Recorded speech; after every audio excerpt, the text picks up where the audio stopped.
Sao. En retrait, joue en rouge, il va tenter quand même la frappe. Et derrière! Bonsoir Kevin, est-ce que tu nous entends? Bonsoir, je vous entends très bien. Vous allez bien? Ça va et toi? Ouais, ça va, merci. Ça va. Donc Kevin Sakani, supporter du FC Annecy. Est-ce que déjà tu peux te présenter, nous parler un peu de toi et de ton club de cœur? Ouais, bien sûr. Club de cœur Annecy. Moi, je suis né là-bas, j'ai grandi là-bas. Voilà, j'ai passé 17 ans de ma vie là-bas. Voilà, maintenant pour le travail, je suis ailleurs. Et puis, on va dire que moi, je suis un peu le spécialiste des matchs à l'extérieur. Voilà, j'essaye d'en faire pas mal, de tous les faire, mais c'est compliqué.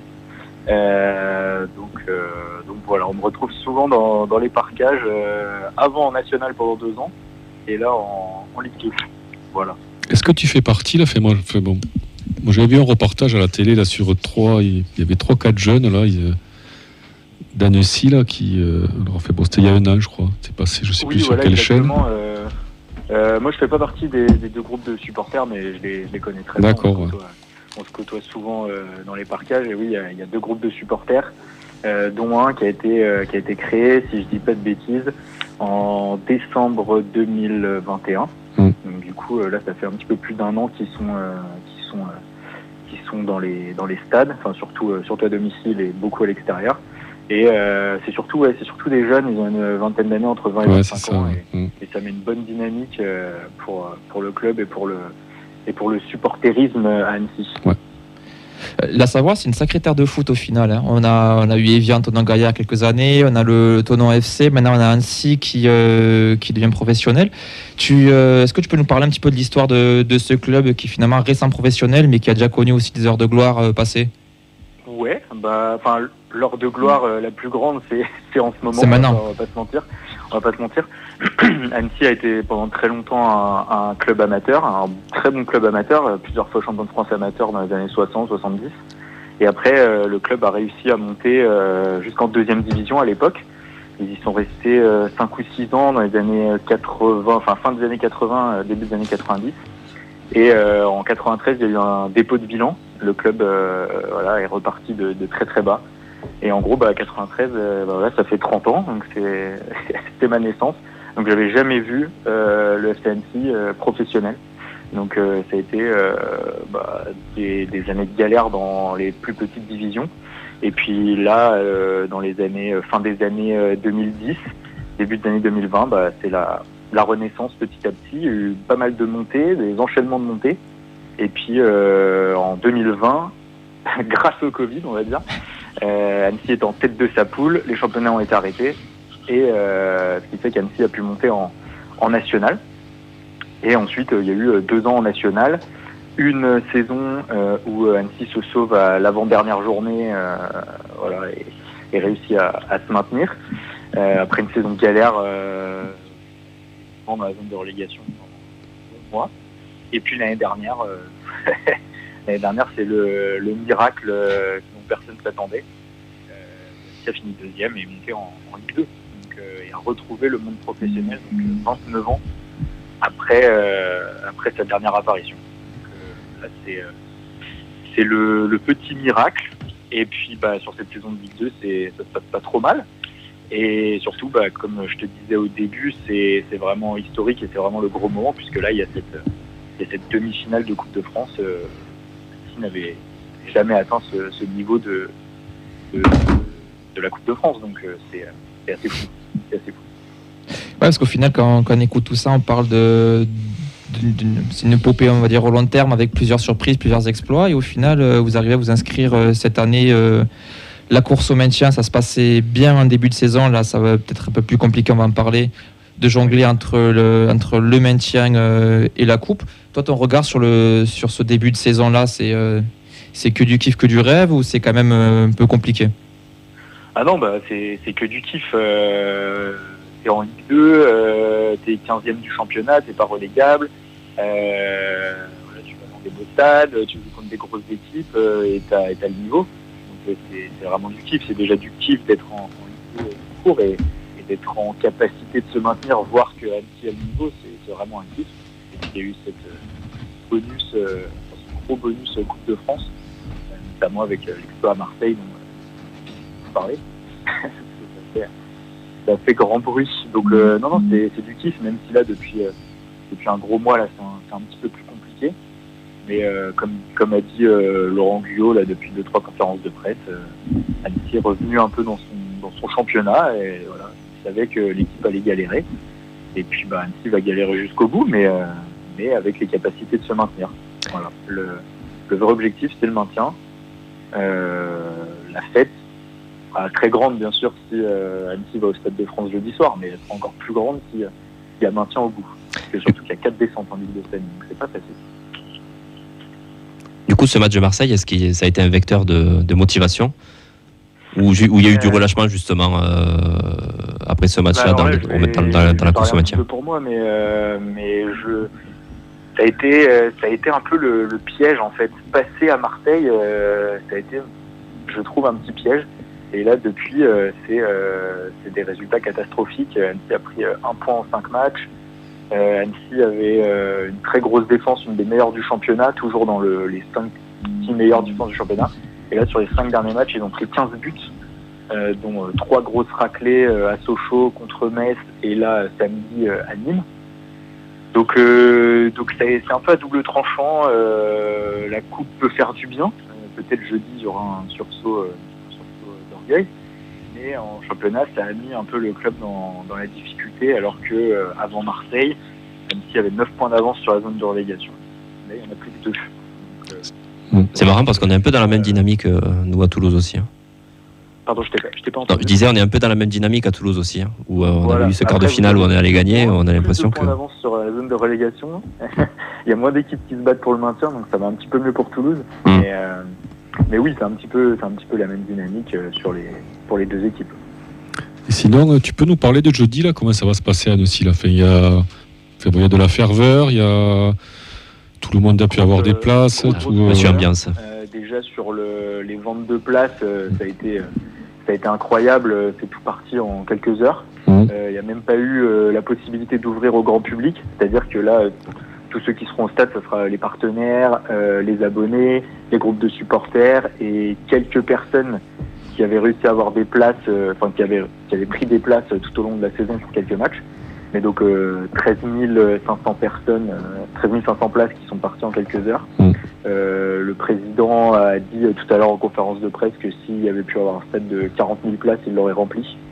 Donc voilà, l'engouement est exceptionnel, à la hauteur un peu du match, un petit peu plus évidemment parce que c'est une demi-finale de Coupe de France, mais à la hauteur du match de la montée de l'année dernière contre Sedan, où pareil Annecy avait fait guichet fermé, D'accord. avait gagné 2-0 et était monté. Après il y avait eu envahissement du terrain, feu d'artifice, etc. Donc là c'est un petit peu pareil. Pour la première fois de la saison, les deux groupes de supporters vont se mettre ensemble dans le même virage. Ils ont prévu des tifos. S'il y a une qualification, il y a feu d'artifice à la fin. Voilà. Il y aura une qualification à la fin des équipes. Le club a distribué des kits de supporters à tous les commerçants de la ville. Toute la ville va être en rouge, etc. Donc, gros engouement pour la demi-finale. Kevin, bonjour. C'est moi qui ai dû te faire l'interview, mais j'ai eu un petit contretemps. Donc je vais continuer. J'espère que ça va mieux. Salut. Ouais, ça va beaucoup mieux. Je suis revenu avant quand même, hein, ça fait pas depuis tout à l'heure que j'y suis. Ok. Est-ce que tu peux nous donner les points forts d'Annecy parce qu'il doit y en avoir quelques-uns quand même dans ce petit 11. Je commencerai par le groupe. C'est vraiment un groupe qui lâche rien. Voilà, c'est une grosse force de caractère. On l'a vu à Marseille déjà. C'est une équipe. Pardon ? On l'a vu face à Marseille. On l'a vu face à Marseille et bon voilà, Marseille c'était un peu la vitrine, mais voilà, nous on l'a vu tout au long de la saison, ce qui a permis d'aller faire des résultats chez des grosses équipes ou contre des grosses équipes. Voilà, donc ça c'est vraiment le groupe Laurent Guyot qui s'appuie sur des cadres et sur des joueurs confirmés comme Kachi, Pajot, voilà, des gars comme ça. Voilà, et un mélange aussi avec des très bons jeunes comme Moïse Saïdion, Bastien, des recrues de N2 comme Gabijan, la Jugie, voilà, c'est ça. C'est surtout une équipe au-delà qui lâche rien, qui court beaucoup, c'est l'équipe qui court le plus en Ligue 2 cette saison. Ça tourne entre 12 et 13 km par match par joueur. Ah oui. Les stats c'est montré entre 120 et 130 km par match pour l'équipe. Donc ça court énormément. Donc, j'espère que physiquement Toulouse vous êtes prêts parce que ça va courir. Nous c'est un peu notre défaut quand ça court un peu trop. Okay. Et surtout le fait de courir c'est toujours courir vers l'avant. C'est-à-dire que Annecy fait un pressing très très haut dans le camp adverse. Donc voilà, faut être habile avec le ballon pour pas faire d'erreur. Okay. Donc voilà, c'est vraiment les gros points forts. Après, si on veut sortir une ou deux individualités, vraiment l'attaquant là qui est prêté par Strasbourg, Moïse Saïdi, 21 ans, qui est ivoirien, international espoir ivoirien. C'est le meilleur buteur du club, il a mis 17 buts de compétition confondue là déjà. Donc voilà, c'est vraiment l'arme. Après, pour vous rassurer, je suis pas sûr qu'il va jouer jeudi parce que le match le plus important, ça sera sur le championnat lundi prochain. Okay. Il y aura peut-être un petit turnover au niveau des joueurs jeudi. Ok. Est-ce qu'il y a des points faibles? Parce que là, tu nous as cité pas mal de points forts. Est-ce que le point faible d'aller presser très très haut, comme vous connaissez le football, ça laisse énormément d'espace dans le dos. Donc si vous avez des joueurs de profondeur, c'est le moment de les mettre. Il y aura beaucoup d'espace dans le dos de la défense annécienne. Voilà, c'est surtout ça le gros point faible. Et en ce moment, on le voit beaucoup, où il y a beaucoup d'erreurs défensives, beaucoup d'erreurs de placement, beaucoup d'erreurs de marquage. Voilà, des équipes qui vont rapidement vers l'avant et qui mettent en difficulté Annecy. Mais il faut savoir ressortir proprement le ballon, par contre. Voilà. Ok. Est-ce que tu suis un peu le TFC de loin ou de près, ou peut-être depuis 2-3 matchs, puisque tu sais qu'on va s'affronter en demi-finale, ou pas du tout, et même en fonction de ton regard, quel est le regard que tu portes sur le club toulousain? J'ai beaucoup suivi, j'ai bien suivi le TFC un moment parce que j'ai habité pendant 1 an à Toulouse. Ah yes. L'année du maintien avec Pascal Duprat, donc c'était 2016. La Savoie, toujours et encore. Mais là, j'avoue, je me suis un peu éloigné. J'ai pas trop suivi. Je suis évidemment les résultats, mais oui, pas plus que ça, quoi. J'ai pas regardé de match pour vous dire exactement ce qu'il y en est de Toulouse. Et de ce que j'ai entendu, c'est surtout Toulouse qui est sur la dynamique de la saison dernière et de la formidable saison en Ligue 2 et de la montée. Donc ça fait plaisir d'avoir un club comme ça de retour en Ligue 1. Et ça va être un très gros adversaire parce qu'il y a des très très bons joueurs de ce que j'ai compris. Est-ce qu'il y en a un joueur que t'aimerais à Annecy? Est-ce que tu peux nous en sortir un? Genre là, c'est le mercato, t'en as un gratos, tu le prends. Pardon? Si t'en as un gratos, c'est le mercato, t'as le droit d'en choisir un, c'est Noël. Tu nous prends qui? Je vais prendre Van Den Boomen. mais évidemment, je vais prendre celui-là. Mais visiblement, il va aller beaucoup plus haut. Donc en tout cas, je lui souhaite. Ouais. Est-ce que tu seras présent au stade jeudi? Pas du tout. Ah mince. Je ne serai pas au stade jeudi. Comme je vous ai dit, je fais plus des matchs à l'extérieur. Si ça aurait été à Toulouse, j'aurais été là. Yes. Et malheureusement, pas eu de sésame pour la demi-finale. On va passer au prono. On va commencer par l'équipe ici. On terminera par toi pour essayer d'équilibrer un peu. Clément, jeudi 20h45, demi-finale de Coupe de France Annecy TFC. Qu'est-ce que tu nous pronostiques? Moi, je reste humble. Je pense qu'on va pas se régaler. Ça va faire un vieux 2-1 un peu sale, mais dont on se souviendra pas que ça a été sale parce qu'on s'est qualifié. Ok, ça me va. Fred? Moi, victoire 3-0. Ok. Nathan? Compliqué. Mais non, Nathan, c'est pas compliqué. J'aime le spectacle. J'aime vibrer, donc on va gagner 1-0. À la 93e minute. Sur un CSC. Sur Ratao qui se jette dans le parcage. Putain, c'est beau, c'est vrai. Vincent? 2-0. Pour oui, 0-2 du coup. 2-0 pour Toulouse. Je pense qu'un vieux 1-0 où ils se battent jusqu'à la dernière seconde et on marque sur un contre. Mais ça me fait peur ce match quand même. Mais moi je vais pas vous mentir, de t'entendre Kevin, j'ai pas pris peur parce que voilà, mais moi je suis désolé, mais moi je vois un 4-0. Moi je pense qu'on va vous marcher dessus et qu'on n'a pas le droit que ça soit pas autrement. Mais faut retenir ce passage pour le jingle de voilà, vendredi. je connais aussi mon club et à chaque fois que j'ai cru en des matchs, on a souvent été déçus. Mais là, je ne peux pas avoir d'autre issue. Je suis désolé. J'ai regardé un petit peu les derniers matchs d'Annecy. Fallait pas regarder le terrain. Oui, désolé, mais bon, je me suis un peu renseigné. Mais on a des joueurs quand même qui sont au-dessus techniquement, tactiquement. Tu as parlé de la profondeur du pressing haut. Nous, on a des joueurs qui peuvent aller dans ces espaces-là et justement, on aime bien ça. Si on arrive à sortir de ce pressing-là sur des longs ballons, chose que Van Den Boomen, Spearings, Roux, Costa, peuvent faire. Je pense vraiment qu'on peut vous faire mal. Et en plus, on vient de D2, on a l'habitude de ces matchs un peu, désolé du terme, un peu bâtards. Donc, j'ai envie d'y croire. En 2009, on s'est vu trop beau parce qu'on avait une D2. Là, on vient de la D2, on connaît tout ça. Le groupe n'a pas été changé. Le 11 titulaire de l'année dernière, c'est 80% le même cette année, avec juste 2-3 mecs en plus qui sont censés être meilleurs. Donc je vois pas d'autre issue, puis j'ai pas envie de voir d'autres issues. Mais bon, après, voilà, on en reparlera vendredi. Hein. Il y a aussi Non, et puis puis clipper ce moment. Non, mais tout le club attend ça. On sent. Et on espère que le coup de moins bien, c'est justement pour se préparer à ce match-là. Exactement. Ce qu'on a vu ce week-end. Non, mais on sent que tout est fait pour qu'on soit prêt pour aller là-bas, quoi. Donc, et on voit pas autre chose qu'une victoire. Et puis on n'a pas envie de voir autre chose. Et puis Annecy qui est plus focalisé sur le maintien, nous on a dit que le maintien était plus ou moins entériné. Donc, et puis c'est deux dynamiques différentes. Dans les coulisses, le club a dit que la coupe était plus ou moins un objectif et qu'il fallait au moins aller en finale. Ouais, donc, en 2009 aussi, on a dit ça. Kevin, ton prono? Non, déjà, je vous comprends totalement. S'il y a bien une occasion à saisir pour Toulouse, c'est jeudi soir. Donc, faut y aller pour vous, les gars. Et, ça ferait plaisir de vous voir au Stade de France. Après, sans te couper, désolé, Versailles, Rumilly, Guingamp en 2009. On a l'habitude des matchs de merde aussi, où on se fait souiller alors qu'on est censé être favori. Je pense Rumilly, ça nous a pas porté chance. Parc des Sports d'Annecy. Quand tu vois l'équipe qu'il y avait, c'était dégueulasse. Ouais. Mais c'était une place pour une demi, non? Oui, c'était un quart de finale. Ouais, c'est ça. Oui, j'ai fait Rumilly. Ouais. Mais bon, pardon, je t'ai coupé, excuse-moi. Non, voilà, c'est juste pour vous dire. Niveau prono, moi je vois comme depuis 3 tours, donc ça serait le 4e, un petit match nul un partout et une victoire au tir au but du FC Annecy. Ils ont un bon gardien en plus. Mais toute série est faite pour s'arrêter. Oui, voilà, c'est ce que j'allais dire, c'est que s'il y a bien un match où il faut éviter les tirs au but, ça sera celui-là. Ouais, je pense aussi, ouais. Voilà. Ça, je suis bien d'accord. Sinon, Kevin, il est comment le parquage là-bas chez vous? Il y a des filets, il y a des... Alors, je vais pas faire. J'espère que les gens d'Annecy ne vont pas m'entendre. Mais ce stade est vieux, vétuste, avec une piste d'athlétisme. Vous allez être loin dans le parquage, donc j'espère que vous avez des bonnes lunettes, des bons yeux. Voilà. On sera loin, mais on sera bien. Ouais. Voilà. Ça va pas être le plus beau stade de la saison, messieurs. Donc voilà.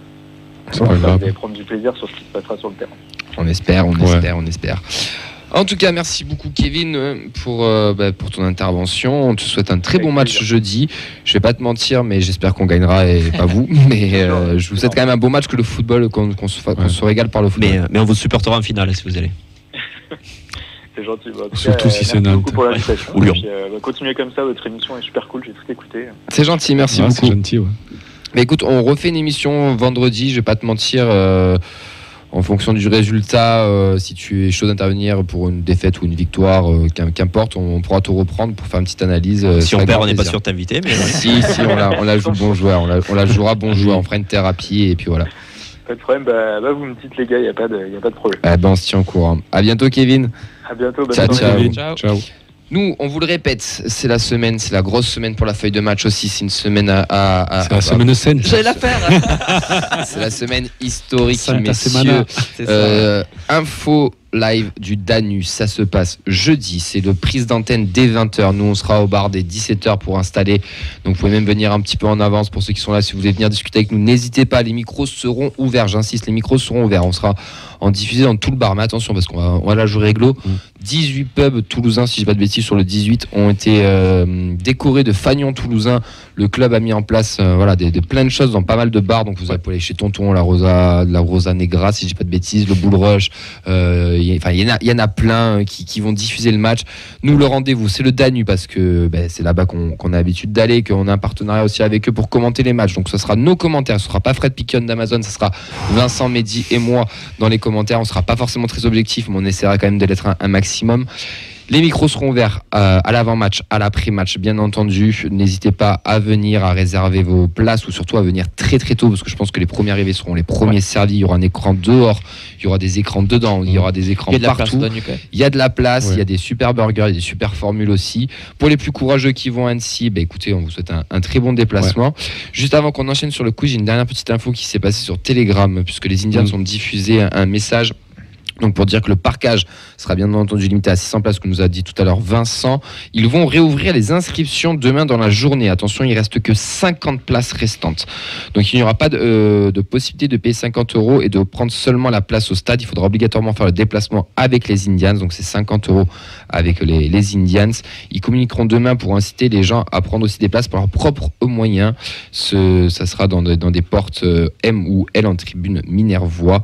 Donc les places sont à 20 €. Donc voilà, il reste 50 places pour venir avec les Indians. N'hésitez pas à vous inscrire sinon dans ces portes-là et suivre sur les réseaux. Le rendez-vous, c'est jeudi, c'est 20h au Danube. On est tous très impatients.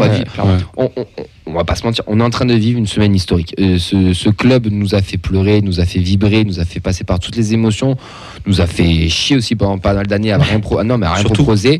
Et là, on est sur une dynamique merveilleuse. On est sur un titre de champion de Ligue 2. On a une demi-finale à jouer face à un club mal classé en Ligue 2, dans une mauvaise dynamique, qui est abordable avec une finale potentielle contre Nantes ou Lyon, qui sont des équipes abordables. Aussi, mais abordables de ce championnat. Il n'y a pas l'ogre parisien ou l'ogre marseillais. Ouais. Tout est fait cette année pour qu'on puisse espérer quelque chose. Donc voilà, c'est maintenant que ça se joue, messieurs. Pour citer un grand sage, on est en train de nous raconter une histoire. Et j'aimerais que l'histoire elle soit encore racontée de plus belle. On espère tous monter au Stade de France le 29 avril. Donc c'est pour ça, jeudi, dans la ville, les maillots. Il faut se mobiliser, les écharpes. Les écharpes, des maillots, des drapeaux. Venez tous en violet partout. Là. Au Danube, il y aura des offres en plus, mais je pense que dans les autres pubs, dans les autres bars aussi. Et si on gagne, on va vous entendre jusqu'à Annecy. À l'aéroport, qui sait. Peut-être. Mais il va falloir retourner cette ville, messieurs. Il va falloir retourner cette ville. Il l'a dit, Kevin. À Annecy, ils seront tous en rouge, ils auront des packs supporters. Alors nous, c'est peut-être un peu plus compliqué de faire ça parce qu'on est quand même la 4e ville de France. Mais retournons cette ville, retournons-nous, donnons cette ferveur à ces joueurs, montrons-leur qu'on est sommes derrière eux parce qu'on est tous derrière eux et on a envie de vibrer, on a envie de vivre, on a envie de vivre des émotions, on a envie de raconter une histoire aussi à nos progénitures, j'ai envie de dire, pour plus tard. Et voilà, faites-nous rêver, les gars. Et il va me faire pleurer. Mettez des charpes tous à la Garonne, quand même. Des Indians, alors écoute, j'ai déjà parié pour 20 balles dans la Garonne, je t'avoue que c'est pas ouf.